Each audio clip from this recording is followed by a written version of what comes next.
Welcome to Women Mastering Midlife, where we dive deep into the rich complexities of womanhood in our middle years.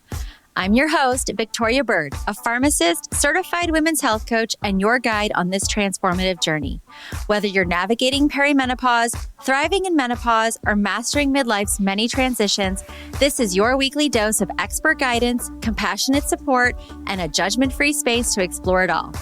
Here, we're empowering women to master midlife on their terms, reclaiming our health, our happiness, and our power.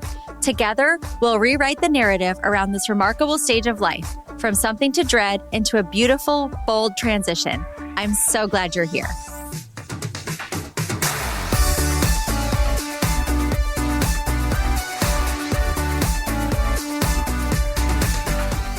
Today, we're kicking off a powerful new series focused on women's sexual health. Sexual health is often overlooked in midlife, yet it's a vital part of our well-being, confidence, and connection. This series will explore the changes, challenges, and possibilities that come with evolving intimacy during perimenopause, menopause, and beyond. For many women, pleasure, comfort, and connection can feel disrupted during this stage, whether due to hormonal changes, painful sex, or simply not recognizing our own evolving desires. To start this conversation, I'm joined by Magen Price, nurse practitioner. She's a board-certified family nurse practitioner, Menopause Society certified practitioner, and AASECT certified sex counselor. She has spent the past 12 years practicing in community health and currently works as a primary care provider at Neighbor Health in East Boston. 7 years ago, Magen built the sexual wellness specialty at Neighbor Health, combining her expertise in sexual medicine and primary care to address sexual dysfunction and midlife health transitions. In April 2025, Magen opened Mystic Valley Sexual Wellness in Melrose, Massachusetts, offering personalized concierge care for menopause hormone therapy, sexual dysfunction, and couples intimacy counseling. She also provides CME talks to medical providers on female sexual dysfunction, perimenopause, menopause, and hormone therapy. Today, we're diving deep into dyspareunia, or painful sex, and the innovative, empowering therapies she uses to help women heal, including Sensate focus and Vibrator therapy. Whether you're experiencing discomfort, feeling disconnected from pleasure, or just curious about how to support your sexual well-being in this chapter of life, this conversation is for you. This is going to be an empowering, stigma-free space, and you just might walk away with a few new tools to bring more ease, curiosity, and pleasure into your own life. I'm so excited to start this series. I feel like a lot of my listeners have these questions and aren't quite ready to ask them or talk about them openly, so they can pop us in their earbuds or put us on in the car when they're driving alone to work or wherever they may be, and hopefully get some questions asked today. Yeah, I'm excited too. Thanks for having me. So what started and drew you to specialize in sexual health and wellness, especially for women? Yeah, I got pulled into it pretty early in my career. I think I had only been practicing in primary care for 2, maybe 3 years. And I found myself developing these really great relationships with my patients, and they would trust me enough at one point to say, you know what, I actually don't want to have sex with my partner. What do I do? Or they would say, oh, I'm 42 and I've never had an orgasm. What do I do? And I was hearing this all the time, and I was just like a deer in headlights, because we don't get any of this training in school, right? I know what to do when I think there's an STD. I know what to do, when there's certain irregular bleeding patterns, but otherwise, female pleasure was never something that was talked about. And so I started kind of looking around, seeing if there were some continuing education classes out there that I could take just to give me some sort of tool to be able to give women. And I found the AASECT program through South Shore Sexual Health Center here in Quincy, Mass, just south of Boston. And I met with the directors, and I just really fell in love with the whole curriculum. So it was like a year of coursework, and then another 3 or 4 years of actual supervision. So it was a lot of work, but it really I felt like I cracked open a completely different part of my brain. And it has been so invaluable in primary care, because so many women deal with this. I see men too over in primary care, but women is really where my heart is, and that's what I do in private practice right now. Well, and for men, for the male orgasm has not been the enigma. Exactly. That the female orgasm is. Like, let's be honest. Yeah, they don't need quite as, and they're just taken more seriously, you know? And I think it's also something I always hesitate to bring up statistics that I haven't double checked, but I believe it. It was something like when men have an issue with their orgasms, the average time from like the problem to bringing it up to a medical provider is like 2 weeks. I mean, it's insane. And then for women, it's something like 6 years, which, you know, makes sense because it's something that I think there's a lot of internal kind of beliefs and value systems out there that do not talk about female pleasure as something that is valuable or something that's even, you know, worth bringing up. So in medical practice, we're so focused on pain, right? We're always asking about pain, but nobody's asking, okay, but is sex pleasurable? Do you like it? Are you having fun? Are you having orgasms? And when I started asking those questions just in a typical physical or during their pap smear, you know, women were just kind of like, God, I don't know. Like nobody's ever asked me that. Yeah, I haven't thought about it, you know? And so it started getting really fun talking to a lot of women. Well, and I feel like that's the fact that you ask that on a standard exam, just as a question in general, is something that you don't see happen for a lot of women. And if they're not being asked, they don't feel comfortable yet to bring it up. So the fact that you're doing that for them is huge. Yeah, I think it's important. You know, it's the same way that, you know, every time you go in, somebody's asking you probably about, do you feel safe at home, right? Or how much do you drink a week? You know, what illicit drugs did you do last week? You know, and we phrase those in a way that really tries to take away any kind of judgment and shame. So if you know it's being asked to everybody every time, you're not like, oh, are they judging me? Do they think I'm the type of person who would be doing that? Or if you're just bringing it up every single visit, then it starts to become normal, you know, and it starts to be okay to talk about it. Every question is essentially giving permission. You know, every time we ask it, we're giving them permission to talk to us about it. And so I think that that's really important. And so now that you've opened your own sexual wellness clinic, you know, what prompted that for you? What was that point where you were like, you know what, I could actually make this something of its own? I think it was a combination of things. I hit burnout pretty hard because, you know, I've been in primary care for 12 years now. I was doing it full time with 2 young kids. And everyone hits burnout at some point. And when I hit it, I think a lot of it had to do with, I have all of this great training. Okay, I know all of this great training in Sensate focus and low libido and menopause. But asking me to do that in 10 minutes is just impossible. And the majority of my patients at my clinic do not speak English. So I'm also using an interpreter, which doubles the amount of time it takes to do anything, you know? And so I just found myself feeling like I wasn't providing the kind of care that I could give and that I really felt women deserved. And so, you know, that in combination of just wanting to be around with my kids more, I said, well, what if I what would it look like if I could design, you know, a space where I could do this kind of care really well for women?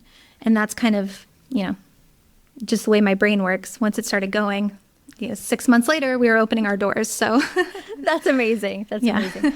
So what are the most common causes of painful intercourse with perimenopausal and menopausal women? I think in the perimenopause, menopause stages, dryness is absolutely the most common. Even if it's not the primary cause, it's definitely influencing things because as we enter through midlife and we start to see these hormone changes that happen in perimenopause, our body's just not as efficient at lubricating itself well. And we might even have, you know, if our estrogen levels are dropping low enough, often enough in perimenopause and then definitely postmenopause, we just develop vaginal dryness. That tissue gets thinner, it gets more fragile.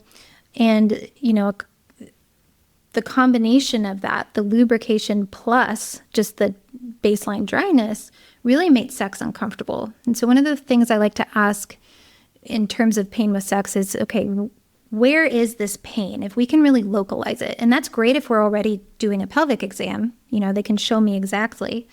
But if we're just talking, is it insertional? So if we're talking penetrative sex, is it right at the insertion site, right at the opening of the vagina?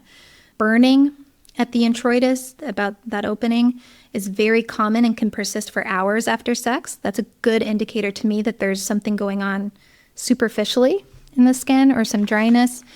Or is there pain with thrust? Is there pain kind of farther back? That could be cervical sensitivity. That could be, endometriosis, adenomyosis. There's all kinds of things that might trigger us to get like a pelvic ultrasound or something like that. But you really need to ask a lot of questions, and you need to ask them like in 5 different ways over and over to really get a good picture of what's going on. And ultimately, this is why I really opted to do a brick and mortar in private practice other than telehealth, because you need to do a pelvic exam. You need to do a bimanual. You need to see what the uterus feels like, what the ovaries feel like, where are they having pain? What does the muscle feel like? Is there tension? Okay, I'm really lucky. Just upstairs from me is a pelvic floor physical therapy office. So we work together a lot. We share a lot of patients because a lot of times we also need to get them involved to figure out what's going on. Yeah, I did a CE for nurses, a lunch and learn about perimenopause. And one of the things I said is, if you don't have at least one good pelvic floor therapist on your Rolodex, like, you need to get one. It's just, they can make or break women's lives, especially. Yeah. And I used to only see them really as something you send women to postpartum if they're having urinary leakage, right? I had no clue until I started going through all of this training, just the scope, how much they can do, especially when it comes to pain or discomfort with sex. It's really incredible. So I think one of the things for women is a lot of times we get all up in our heads about sex. Yeah. There's a lot of psychological issues around, the stigma of sex, the discomfort. There's emotional things that come into sex. So what do you do to differentiate between the physical causes and the psychological contributors? Well, I understand like the desire to really differentiate. I actually don't think it's as important as we make it out to be, because the majority of the time we're talking multiple factors that are overlapping. So I always kind of go into a situation assuming that we are going to find physical factors as well as psychogenic factors, right? We do the biopsychosocial model. So we're looking at what's going on in the relationship, if there is one. What is your history, right? What is your religious background? What are your personal values and kind of beliefs about gender and sexuality and your own connection with your body and your pleasure, as well as the physical? Because sometimes we can kind of get fixated on the burning that they're experiencing with friction, and not realize that, there's also this hesitation and this shame because maybe they grew up thinking that pleasure was sinful, And so you really need to kind of address everything and just assume that you're going to be finding things even as you go. Because sometimes once we remove the pain from sex, we're still dealing with low libido or poor arousal because of those kind of emotional, psychologic things that's blocking arousal. So it's tricky. There's not an easy way to do it. And I think if you just go in with an open mind and curiosity, like, you'll start to see those things. I see why a specialization in this is important, because it's way more than just something you can cover in 10 minutes. Oh, yeah. No, it's impossible. You can't.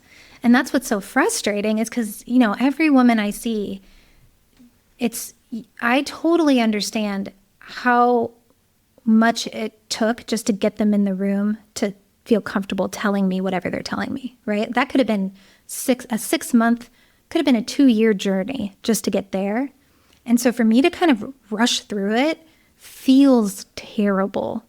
But you also have somebody in the next room who's waiting for you, And so it is such a terrible tension. It's really terrible what we've done to providers and to patients in the medical kind of system right now. But that's why, like, having 90 minutes with patients in private practice is it's just invaluable. Yeah. And I was really interested in the Sensate therapy and the Sensate focus and vibration therapy, vibrator therapy, sorry, specifically because those are things I'd never heard of before. And so I really want to get into the Sensate focus therapy right now. Can you kind of explain what that is and where this technique comes from? Yes, I love Sensate Focus. So Sensate Focus is a series, it's very structured. It's a series of exercises that were first developed by Masters and Johnson. They're kind of like the parental figures of sex therapy. I think there was an HBO series about them or something. I think it's from the 1950s. And over the decades, it's definitely been refined. And everyone still, every practitioner kind of puts their own spin on it. But it essentially is a series of exercises that is typically done with couples. I actually do it with individuals as well. Typically done with couples to really try to retrain the brain to not think of sex as something that is pressured or anxiety inducing, but something that is, pleasurable and something that your body is worth craving, right? So I talk a lot about with low libido, if your nervous system has learned that sex is painful or it causes anxiety or it's not pleasurable, you kind of dissociate. A lot of women will say they feel numb, right? Why is your body going to crave that? Right? Yeah. Why are we so surprised that we don't have a high libido all the time when it's not something we like, right? That's not how our nervous system works. It's too smart for that. And so this really helps kind of retrain the brain. And the founding principle of Sensate Focus is this idea of, touch for the self versus touch for your partner. Okay. And this is where I can really start to lose people because it sounds very counterintuitive, but when we focus too much on what our partner is experiencing, okay, so we use this language of, I give my partner their orgasm, right? When we do that, our own sexuality just is so outward focused. It's so external. And we're not paying attention to what we are experiencing during sex, right?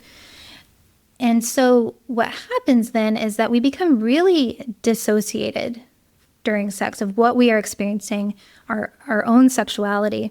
And when you have two people doing that, when you have two people kind of focusing on the other person, being like, are they enjoying this? Do they like this? Do they want me to change something? Do they want me to do something else? Who's having fun here, right? It's exhausting. Exactly. Right? Like nobody is paying attention to what they're experiencing. So how could you be feeling pleasure other than just the typical physiologic response of like engorgement, orgasm, whatever?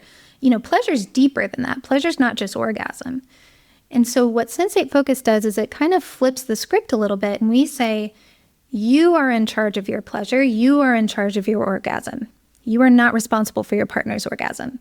And again, that sounds really selfish, right? Yeah, but that sounds really nice because I feel like we carry the load of everything for everyone all the time. It's nice to think during sex, I get to think about myself. Yes, that's a great reframe. That's such a great way to think about it. And what we've seen, again, we have decades of research on this, is this kind of paradoxical response where when both people are focused on their own pleasure, we're not saying you're ignoring your partner. Yeah. But when you're focused on what you're experiencing, the satisfaction and the pleasure for both parties actually increases, especially over time.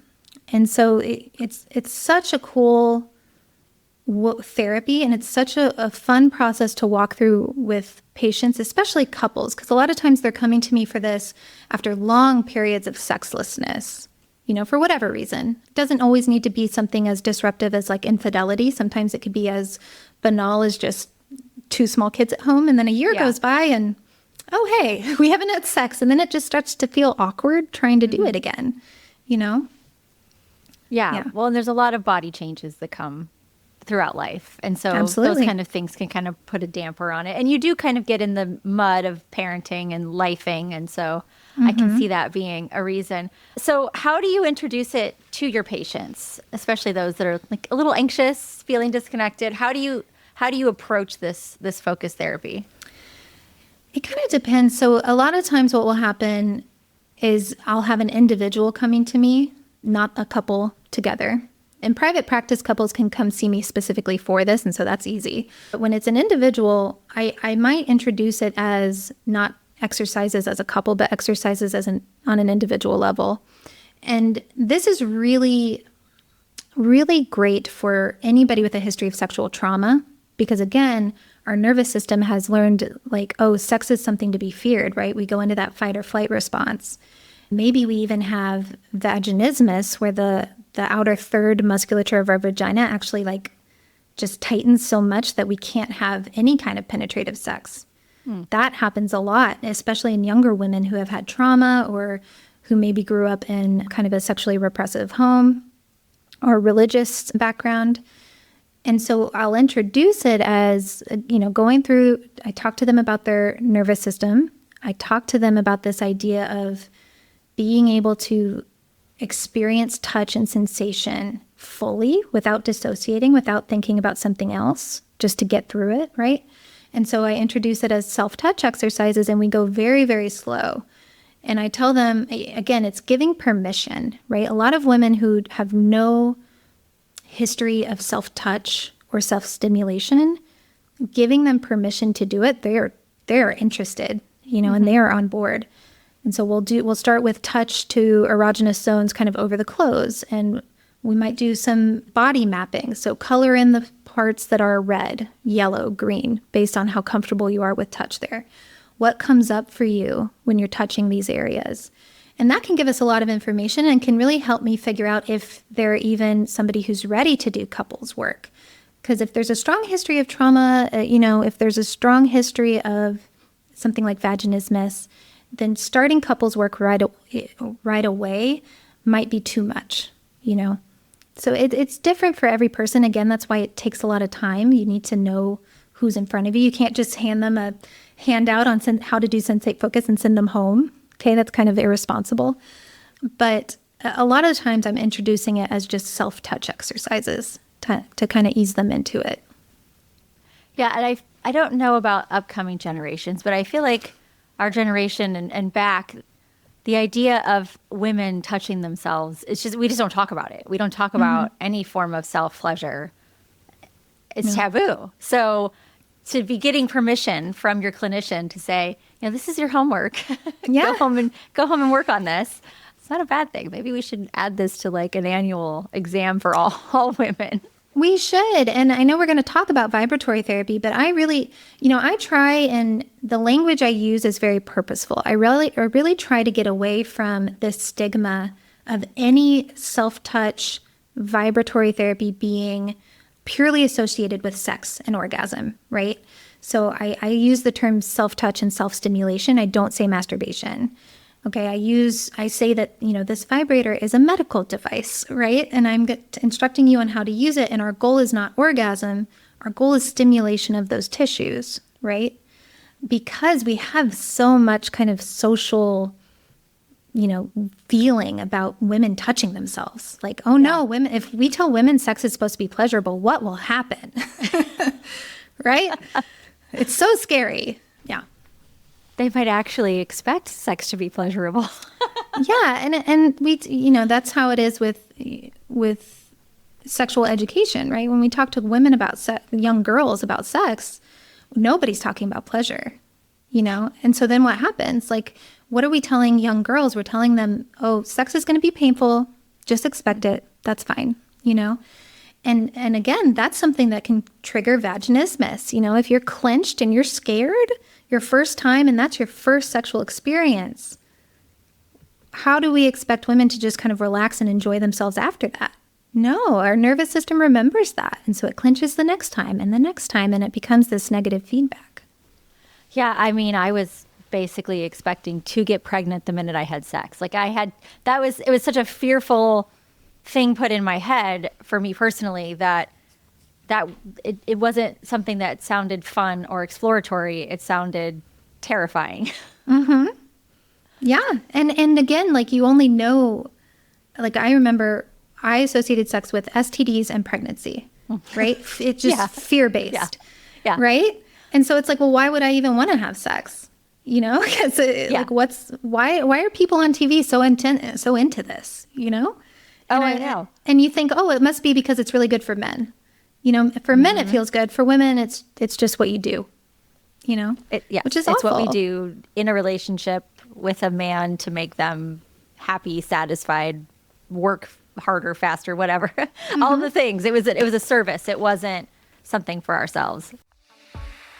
Let's take a quick pause to talk about something I know you'll love. If you've been listening to this series, you know that sexual wellness is such an important but often overlooked part of midlife. That's why I put together a free sexual wellness guide just for you. Inside, you will find answers to the top questions to ask your provider, reflection prompts to help you better understand your own needs, insights pulled from the amazing experts and podcast guests you're hearing right here, and I've also included a page with my favorite and vetted products. It's a resource designed to help you feel informed, empowered, and confident about your sexual health in this season of life. You can grab your free guide right now at womenmasteringmidlife.com/free-guides. That's womenmasteringmidlife.com/free-guides. You'll also find the link in the show notes below. Download it today and take the next step in reclaiming your sexual wellness. You mentioned Vibrator, so I do want to get onto Vibrator therapy because I think that that's another thing that we were taught we shouldn't think about or look at. And I remember I was in college when Sex and the City, the original series, was coming out every week on HBO. And my roommate and I in college would that was our night. We would have fudge and watch Sex and the City together. I love and that. It felt like Samantha's character was so risque and almost inappropriate. And I remember the episode where she had the neck massager from Sharper Image. And I thought to myself, first of all, is that really what a vibrator is like? But also the fact that she would be doing something like that on television for her own self-enjoyment just felt really uncomfortable for me. So I'm excited to talk about vibrator therapy. And so how do you approach that with a patient? So it kind of depends where somebody's at in their life. So post-menopause, just as I recommend vaginal local estrogen to every woman post-menopause, I recommend vibratory therapy for every woman post-menopause for the same reasons. So we have really great data showing that vibratory sensation specifically to the outer genitalia, so we're not talking internally, just outer genitalia, that 10 minutes 3 times a week can improve natural lubrication, can improve sensitivity and sensation during sex, and can improve frequency and intensity of orgasms, right? So why not? If it's just, and again, we're not talking about penetrative vibrators that you do it until you reach orgasm, right? We're just talking 10 minutes, applying it to the outer tissues before you go to bed at night, right? And if you go to orgasm, great, fantastic, little treat. But that's not the purpose. The purpose is really, it's like physical therapy. We are stimulating tissues, we're encouraging blood flow, we're encouraging circulation, and we're really trying to prevent the architecture of our pleasure anatomy from changing as drastically as it can post-menopause. Pre-menopause, a lot of times I'm introducing vibratory therapy for other kinds of sexual dysfunction. So low libido, difficulty with arousal. Again, trying to get more information. So what parts of your body are, can lead to an orgasm and arousal? What parts don't? A lot of women will complain of numbness, like I mentioned. So is it really numbness? What happens when we add vibration to the equation here? And yeah, there's a lot of stigma around it, but I think there's also stigma in the sense that, a lot of women are worried, what is my partner going to think when I bring home a vibrator, right? Mm-hmm. And so I often have to do a lot of this education around, this is not replacing your partner. Your partner does not need to be intimidated by this device, right? Yeah. We're trying to enhance what it's like being with your partner by using this device, And if I can get the partner involved to use it, then great. That can be fun too, but that can take a few more visits sometimes. A little bit more work around that. Yeah. Well, and when you were saying that, I was like, oh, this is like strength training. Like it doesn't need to be 5 days a week for an hour every day. So the same thing, just it sounds like a few days a week 10 minutes a day. And it doesn't necessarily need to achieve anything. It's just kind of laying the foundation for better orgasms down the road with your partner or by yourself. Yeah. Yeah. I think about, all the guns people use now on their muscles post-workout. It's the same idea. Why are we doing that? We're doing that to help stimulate blood flow to those areas, That's a great way to look at it and completely take away the stigma of what a vibrator is. Yeah. And so that's why in my practice, I have a lot of outer vibratory devices so that they're not scary. They're not phallic. I'm really trying to emphasize that we can do this in a way that is just outer, and we're completely removing kind of the cultural idea of sexuality from it. I still think this is a big part of our sexuality, but, again, everyone has a different view of it. And so I really try to take away any stigma that might be there. Well, because I don't know, when I think my first instinct is to go to a sex shop or porn. Like those are the two directions I go when I think of the things we're discussing. And that's not even at all what this is. No. Yeah. And that's the hurdle I have to get through. I mean, imagine I'm doing this in like a federally funded health center, So I'm constantly just like, oh gosh, wait until HR like really finds out. But it is like I'm always reassured by how much data I have to back all of this up, I mean, we know that this stuff helps, that it helps women, it helps even women who aren't sexually active. I've walked them through vibratory therapy because it just feels good to be connected to your own sexuality, right? Sexuality does not mean you are actively having sex. Sexuality is this whole kind of inner schema of your identity. And to feel connected to that, I think, is really important. Not just, we're having pleasurable, painless sex, right? It goes beyond that. Yeah.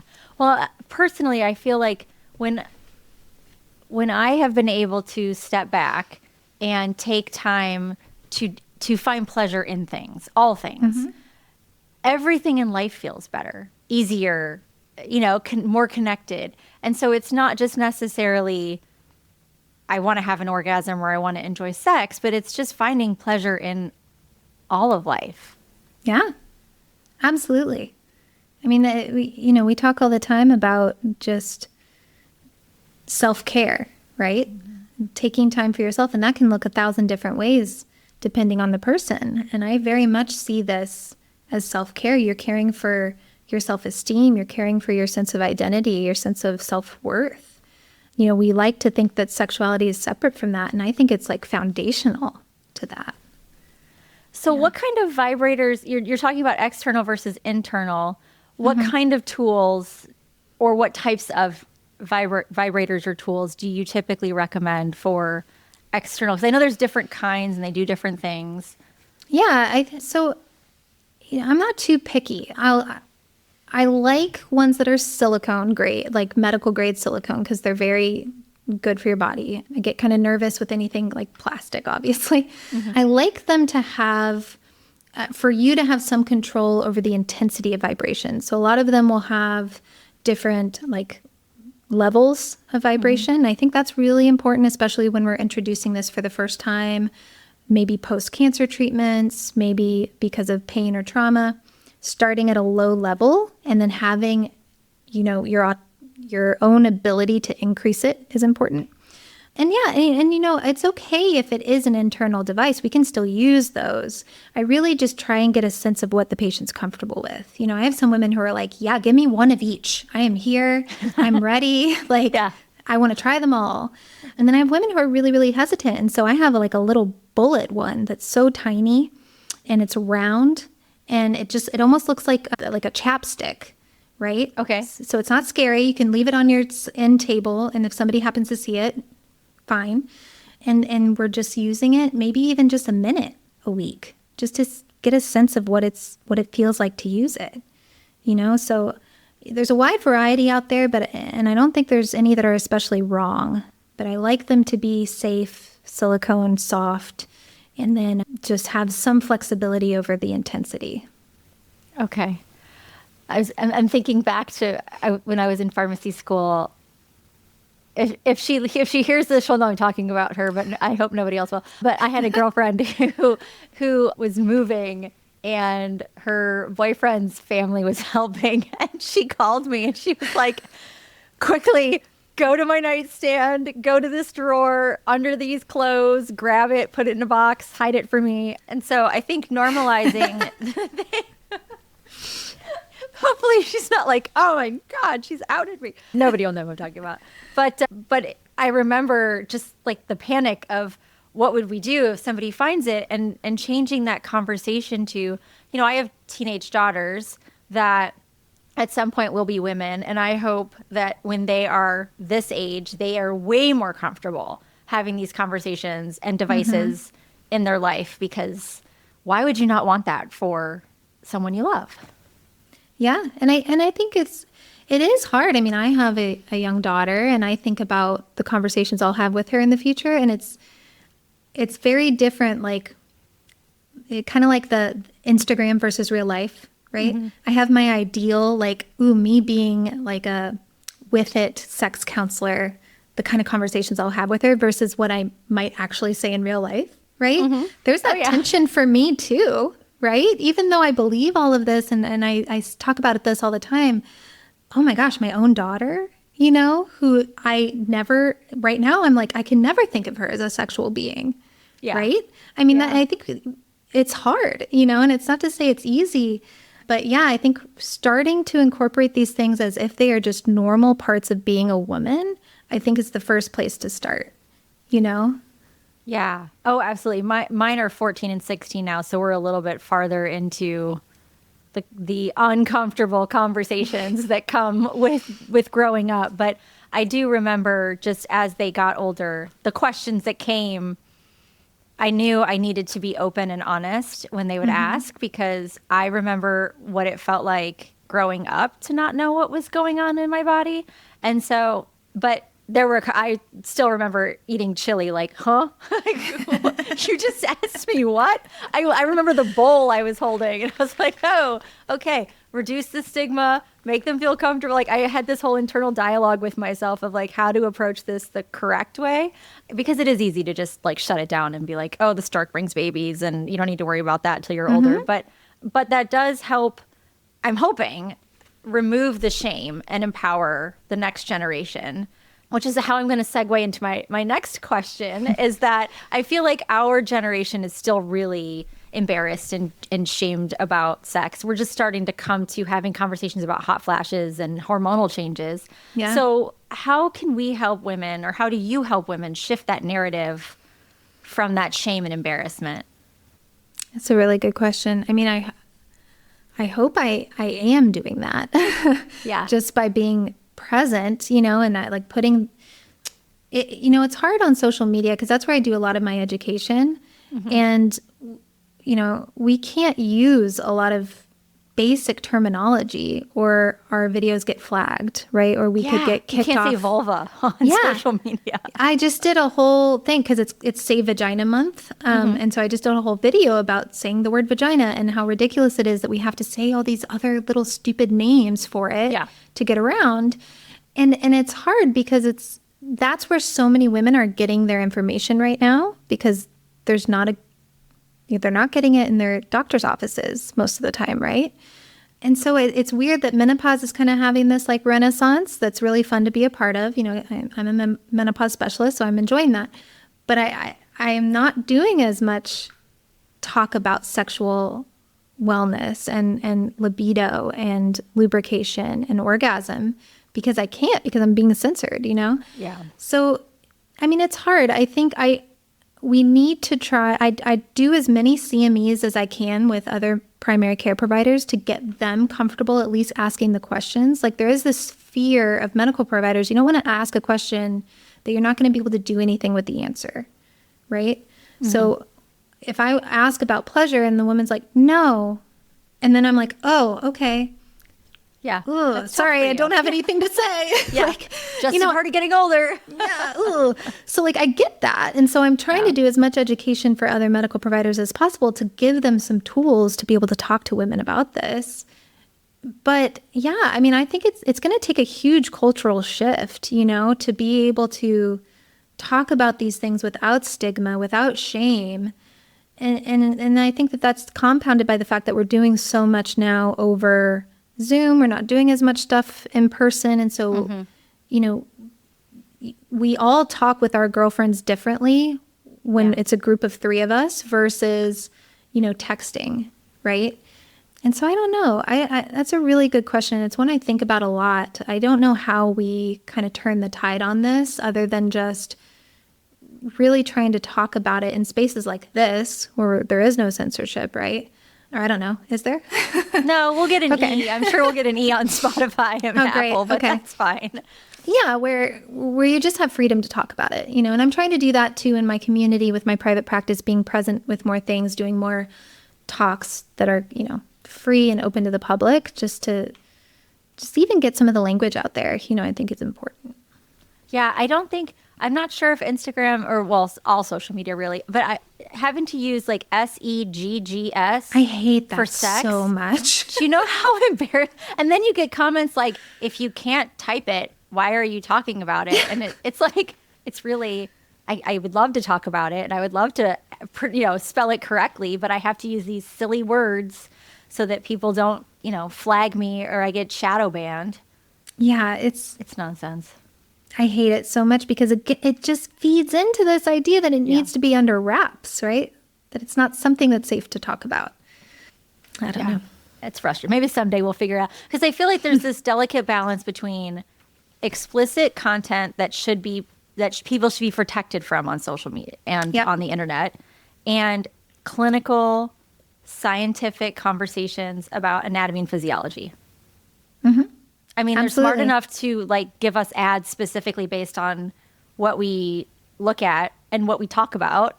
Mm-hmm. Why can't they figure out a way to differentiate between this is clinical information we want women to have versus this is explicit, inappropriate, pornographic content we shouldn't have on our platforms? Yeah. One of the things that I treat anorgasmia. So women who have either lost the ability of orgasm, maybe they never had it to begin with, they've never had an orgasm. I point them to the website OMG Yes. Are you familiar with this? Yes. It's fantastic. I think it's in a lot of different languages. There's all different types of bodies, abilities, and it's basically women instructing other women how this is how I feel pleasure, and instructing on kind of self-touch techniques and a lot of different things. And I recommend that to patients, and I say, this is sexually explicit, but it is not pornographic. Even just putting a boundary between that and saying, we can look at videos of our bodies, of women doing instruction on their bodies, and we can separate that from porn, right? That's not pornographic. This is we need to teach each other how to do these things. And I've had so many women who have had their first orgasms from learning something from those videos, right? And so it is this very interesting idea of we umbrella everything under this is pornographic, this is inappropriate. And so what do we have? We have a bunch of women who don't understand how their bodies work and don't even know how to talk about it. It's a shame. I know. I'm going to beat my head against my desk. Another thing I feel like women, we're still getting over that. This is just a part of aging. You hit menopause, you literally shrivel up and die. How are you helping women to fight that narrative? I think women, for the most part, again, it's the permission, right? Oh, I'm 55. Why are you asking me about sexual pleasure? Well, it's because, I think you probably have a lot of life left and you probably want to live another few decades at least, right? And they're like, oh, yeah, I have all these plans to travel and do that. And I'm like, okay, so thinking about that, what do you see yourself sexually in the next 10 years? Do you want to still be having sex in 5 or 10 years? Sometimes they're like, no. And I'm like, okay, that's fine. That's not a priority to you. That's fine. And they're like, well, yeah, I guess so. And I'm like, okay, well, if we want, the reality is that your body's going to change without hormones, this is what happens. Even with hormones, this is what happens. So if we want sex to continue to be a part of your life and we want it to be pleasurable, what can we do to really support that? Okay, same thing. You want healthy bones for the rest of your life? Okay, what can we do to support that? Really treating it like it is a part of the body, yes, but it is also something that, again, is really important to our sense of self and our sexual schema. So, I don't know if that answered your question specifically. Yeah, and I got sidetracked a little bit. But I also you wonder the women who aren't interested in having sex beyond, it's like, well, is that really not something, like, you've had great, pleasurable sexual encounters and you're okay not having that anymore? Or is it that you've never really experienced a wonderful, pleasurable experience and it's something you want to continue having? Yeah, no, that's I always catch myself because it's always important to me that I'm not putting my own values on somebody else, right? Like my own values is, I want to be having pleasurable sex until I'm wheeled out of the nursing home. So, but the reality is that might not be somebody else's value. And there is an instinct for me to be like, well, that's just because they don't believe it. They don't believe that they can experience it, or they never have experienced it. Why wouldn't you want this forever? And I have to kind of take a step back and say, like, well, I can only work with what a patient is willing to give me right now. And it's not appropriate for me to assume that something should be of value to them. And so again, it's that I'm just going to keep asking, at least on an annual basis. Hey, at our last visit, you mentioned that sex wasn't a priority to you. How has the last year been? Have you had sex? What did it feel like? Any thoughts on the next few years? And sometimes, again, the more they start to think about it, they're like, you keep asking me about this. I guess, maybe I would, and they want to talk about it more. Or they just say, no, not interested. That's just not my life. And that's fine. The same reason why some women are just like, again, I will be on hormones until I die. And I have some women with zero interest, and there's a part of me that's like, no, but don't you know it could be so great? Yeah. But at the end of the day, that I care more about autonomy and a woman's right to do what she wants with her body. So if that's her choice and that's her value, then great, Yeah. I was thinking back to when I was in pharmacy school and we were learning about STIs in nursing homes, and I was like totally icked out. And now I'm like, yes, like I need to educate. It's not appropriate. You should not be getting STIs, but there's a reason you're getting them. And that's not a bad thing. Yes, exactly. Another reason we should be giving local vaginal estrogen in nursing homes, right? Oh, yeah. And not just to prevent UTIs and pain, but because sex is happening in nursing homes. Like, Yeah. Yeah. We have so many ideas about sexuality, and it's like, from 25 to 40, and then it's over, and it's not important anymore. Like those are the years where it's appropriate to be sexually active and enjoying it. After that, like, whatever. And which is so funny because, yes, we're done with our procreation phase at that point, but this is the time of my life where I don't have the body shame and the feeling of like all the stigma or just the feelings of self-consciousness now than I had back then. So why would I think that now is the end of my sexual life, Yes. Victoria, you just hit on like one of my soapboxes. Like I really feel like I want to flip this script of midlife is a time where your sexual functioning goes down. Like, I think it should be the opposite because we are so much more confident in midlife, right? Because, our bodies are changing, yes. Like, everybody's upset because we have weight. But it's so different than when you were 22, right? Oh, yeah. And you were just so consumed with what other people thought about you and how you looked. And I think that there's a freedom that happens in midlife where that is just shed and you are like, I do not care what other people think. This is who I am. I am coming into myself. And there's some really bothersome symptoms that can come with that, but like, give me some hormones and I'm just going to like be me 2.0. Like I am ready, And I think that like, that can be really exciting from a sexual perspective. If you have kind of the right hype girl, which I like to think myself as everybody's hype girl. So, oh yeah. Well, and I'm trying to think of how I'm going to say this. So I'll go this way first, but one of the things that I read somewhere is that when we stop desiring a mate to procreate in our like animal being, we stop worrying about pleasing that direction, like finding the mate to mate with and make a baby with. That's when we start actually really enjoying ourselves, because and so there's part of those hormones involved in that, the change in our hormonal shift, that we're no longer out in the world to continue a species, but now we're doing it for fun. that makes a lot of sense. Right? That makes a lot of sense. Yeah. Yeah. And if we can drop the worry about the other person enjoying it, and we can just all have not choreographed, messy, goofy, sometimes maybe even a little embarrassing, encounters with each other, we could probably solve a lot of world peace problems. No, seriously. Yeah. Because like none of this pent up energy, right? Yeah. Like sex and self-touch are so great just for stress, for endorphin release. I have a friend who's a sex therapist over in Germany, and he just published a great article last year on chronic pain and self-touch.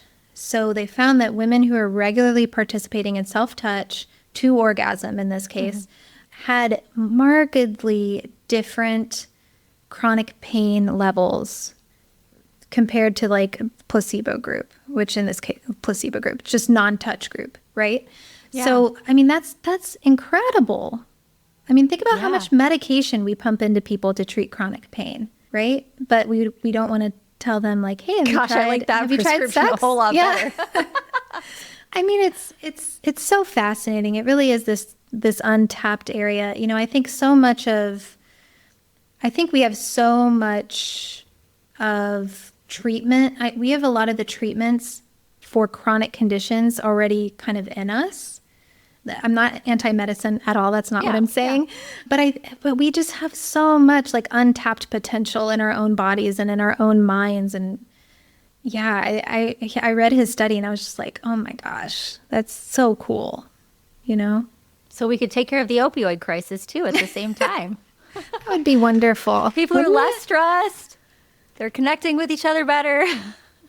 Yeah, I mean, and I think a lot of girls kind of learn this growing up, right? I had a lot of friends who would masturbate to help with period pain, which makes a lot of sense. Yeah. Yeah, I don't know.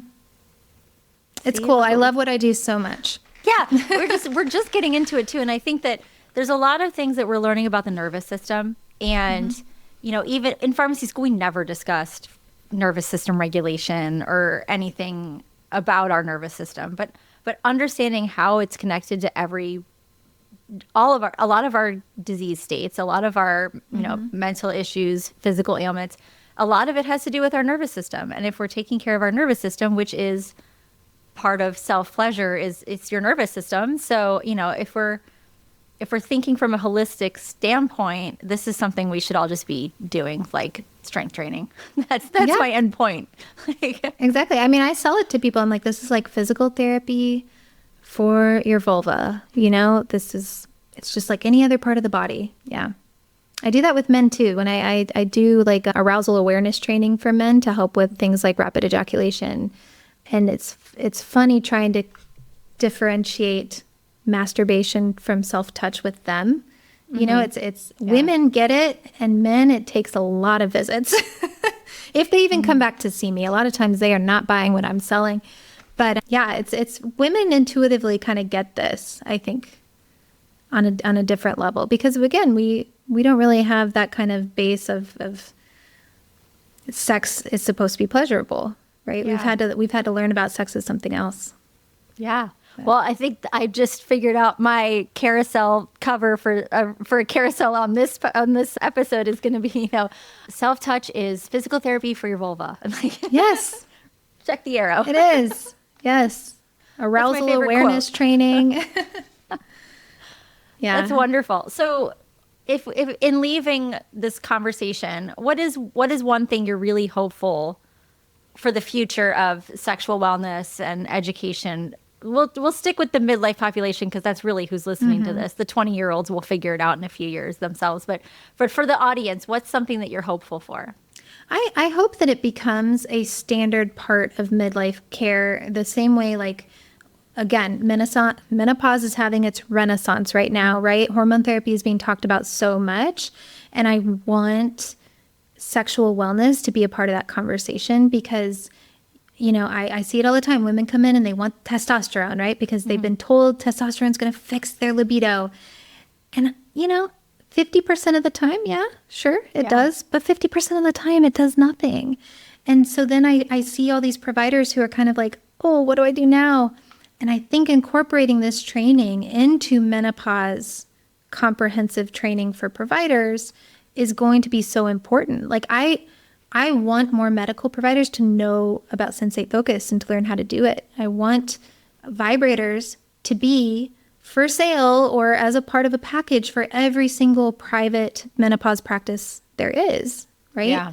It should be. The same way we are talking about local vaginal estrogen being over the counter, being for everybody.